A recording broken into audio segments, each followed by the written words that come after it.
संसार के कलियाकाल के भक्तों के मन में एक बड़ी शंका है। जब आपसे कोई पूछे कि गणेश जी कैसे पैदा हुए, तो आप तुरंत उत्तर देते हैं कि मैल से पैदा हुए। लेकिन कोई तुमसे यह प्रश्न करे कि मैल से कैसे पैदा हुए, क्या पार्वती ने जीवन में कभी स्नान नहीं किया कि उनके शरीर पर इतना मैल हो गया? ध्यान देना, थोड़ा इसको कम करो। आज मैल के गणेश जी पैदा हुए, ये दुनिया कहती है, सनातन धर्म के लोग कहते हैं, हर व्यक्ति यही बात कहता है, पर इसका कोई उत्तर नहीं दे पाया कि ये मैल से कैसे पैदा हुई। जरा ध्यान देना, एक शंका यह है, और एक बहुत बड़ी शंका हमारे सनातन धर्म में बनी हुई है, जिसका निवारण भी जल्दी से आपको सुनने को नहीं मिलेगा। तुलसीदास जी द्वारा लिखी हुई रामचरितमानस का कभी आप पाठ करेंगे, अध्ययन करेंगे, और नहीं किया तो घर में जाकर के करना। बालकांड के 100 नंबर के दोहे में तुलसी जी ने लिखा है, मुनि अनुशासन गणपति पूजे शंभु भवानी। इस दोहे की पहली लाइन को पढ़ते ही आपके मन में शंका हो जाएगी कि जब शिव पार्वती का विवाह हुआ, सनातन धर्म की पद्धति के अनुसार पार्वती के साथ में जब फेरे होने लगे, तो पूजन कराने वाले आचार्य जी ने भगवान शिव पार्वती के हाथों से सबसे पहले गणेश और गणपति की पूजन करवाई। ऐसा रामचरितमानस के 100 नंबर दोहे बालकांड में पढ़ लेना, लिखा है। जब आप इस दोहे को पढ़ेंगे तो आपके मन में शंका होगी, ये दोहा कैसे तुलसी जी ने लिख दिया? और ऐसी शंका तब होती है जब आपने जिंदगी में कभी शिव पुराण की कथा नहीं सुनी, और कथा सुनी है तो सुनाने वाले ने ऐसे रहस्य की कथा को आपको नहीं सुनाई। पर मेरी आदत है, मैं रात दिन सनातन धर्म के अनेक प्रकार के भ्रम और शंकाओं का शास्त्रोक्त अध्ययन करते हुए जीवन का एक संकल्प लेकर रखा है। सुनी हुई कथा को मैं कम सुनाता हूं, पर जो कोई ना सुना पाए उसे मैं अधिक समय तक सुना। गणपति गणेश का पूजन भगवान शिव पार्वती ने फेरों के समय किया। इस शंका का निवारण के लिए आपको जरा मेरा साथ देना पड़ेगा।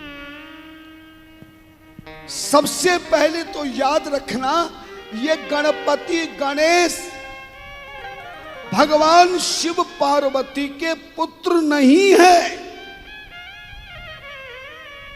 पहला तो दिमाग में बिठा लेना।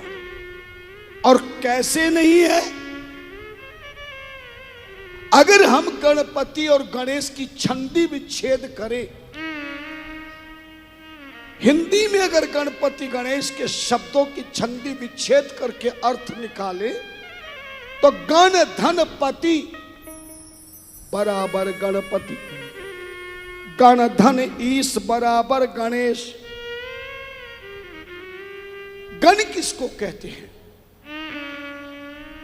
गण शब्द समोच्चवाचक परिकीर्तित, शास्त्र कहता है। गण शब्द का अर्थ है समूह, एक जैसी विचारधारा रखने वाले अनेक स्त्री पुरुष के समूह को गण कहते हैं। ध्यान देना, जैसे राजनीति में अनेक प्रकार की पार्टियां हैं, हम राजनीति भाषा में उसको पार्टी कहते हैं, लेकिन उस पार्टी का शुद्ध हिंदी का अर्थ होता है समूह। एक जैसे धर्म को, कर्म को, मर्म को, विधान को, समाधान को, विधान को, प्रावधान को मानने वाला एक जैसे अनेक व्यक्तियों का एक जो समूह बन जाता है, उस समूह को हम गण कहते हैं धर्म की भाषा में। हिंदी की भाषा में समूह कहते हैं, राजनीति भाषा में हम उसको पार्टी कहते हैं। ध्यान देना, और पति मानी मालिक, गणपति का अर्थ हुआ जो समूह का मालिक है, जो गणों का मालिक है, वह गणपति है। और गण धन ईश, जो गणों का ईश्वर है, उसे गणेश कहते हैं। ध्यान देना, बात मेरी समझ में आ रही है ना? अगर अभी भी नहीं समझे, हमारे शास्त्रों के अनुसार ब्रह्मा ने जब सृष्टि की रचना करी, तब इस त्रिलोकी में 3 समूह बनाए। पहला देवताओं का समूह, दूसरा मनुष्यों का समूह, और तीसरा राक्षसों का समूह। इन तीनों के समूह के साथ में गण शब्द का प्रयोग किया गया। देवगण, मनुष्यगण और राक्षस गण, ये 3 जब समूह बने तो तीनों गणों को अपने कंट्रोल में चलाने के लिए सबसे बड़ा देव प्रकट किया, और उस देव को परम शक्ति दी गई कि देवगण, मनुष्यगण, राक्षस गणों के तुम मालिक बनोगे, और तुम्हारे द्वारा ही सर्वोच्च पद तुम्हें प्राप्त होता है, और तुम सर्वोच्च पद इस त्रिलोकी का प्राप्त करके इस त्रिलोकी को अपने कंट्रोल में, अपने नियम से, अपनी आज्ञानुसार त्रिलोकी का तुम पालन करते रहोगे। और जो त्रिलोकी के देवगण, राक्षसगण, मनुष्यगण का जो मालिक बना, उसी देवता का नाम गणपति, गणेश रखा गया। ध्यान देना, जैसे हमारे भारत देश को चलाने के लिए हमारे भारत देश का एक मालिक है, भारत देश का एक सर्वोच्च पदाधिकारी है। ऐसा सर्वोच्च पद है कि सुप्रीम कोर्ट के फैसले को भी वो बदल सकता है। विधानसभा भी उसी के द्वारा चलती है, लोकसभा भी उसी के द्वारा चलती है, राज्यसभा भी उसी के द्वारा चलती है।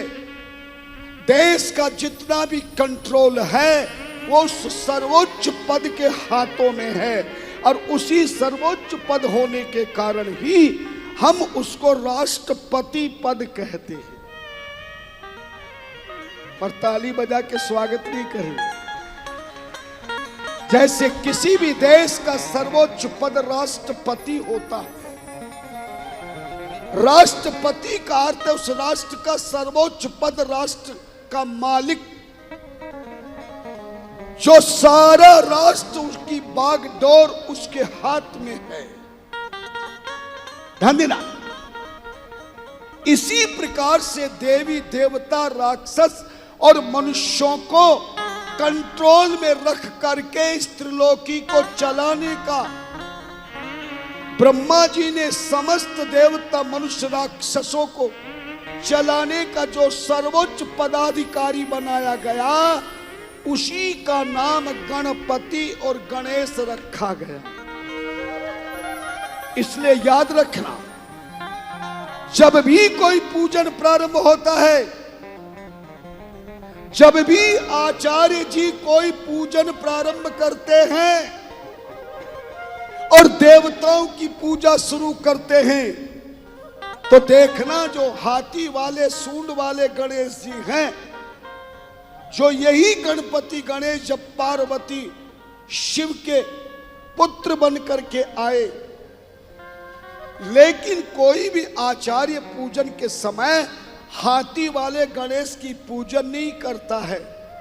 यह उसी सर्वोच्च पद पर बैठे गणपति गणेश की पूजन करते हैं, जिसमें यजुर्वेद का मंत्र बोला जाता है, गणानान्त्वा गणपति ग्वंघवामहे, प्रियनान्त्वा प्रियपति ग्वंघवामहे, निधिनान्त्वा निधिपति ग्वंघवामहे। अर्थात शिव पार्वती के पुत्र गणेश की पूजा नहीं। कभी भी देखना, आप घर में सत्यनारायण कथा कराओ, आप घर में कोई पूजन पाठ कराओ, कभी भी हाथी वाले गणेश को ला करके उसकी पूजा नहीं करते, बल्कि सुपारी पर या मिट्टी की डली पर दुर्वा घास लगाकर, कलावा बांधकर, इसी मंत्र से अपनी थाली में चौकी पर स्थापना की जाती है। पिंड रूप गणेश की पूजा होती, गणपति की पूजा होती। गणनान्त्वा गणपति ग्वंघवामहे, प्रियनान्त्वा प्रियपति ग्वंघवामहे, निधिनान्त्वा निधिपति ग्वंघवामहे। इसलिए याद रखना, यह गणपति गणेश शिव पार्वती के पुत्र नहीं है, ये त्रिलोकी के देवगण, राक्षस गण और मनुष्य गणों का जो मालिक देवता सर्वोच्च पद बनाया गया, उसी देवता का नाम गणपति गणेश है। बाद में ये जब पार्वती के यहाँ पे प्रकट पुत्र बन करके आया, तब इसका नाम गजानन रखा, विनायक रखा। धन्यना। इसी प्रकार से गणपति गणेश सर्वोच्च पद आदि देवता कहे गए। तुलसी जी ने भी इस दोहे के नीचे निवारण किया है। मुनि अनुशासन गणपति पूजे हु शंभु भवानी, को सुन संशय करई जन सूर्य अनादि जिए जान।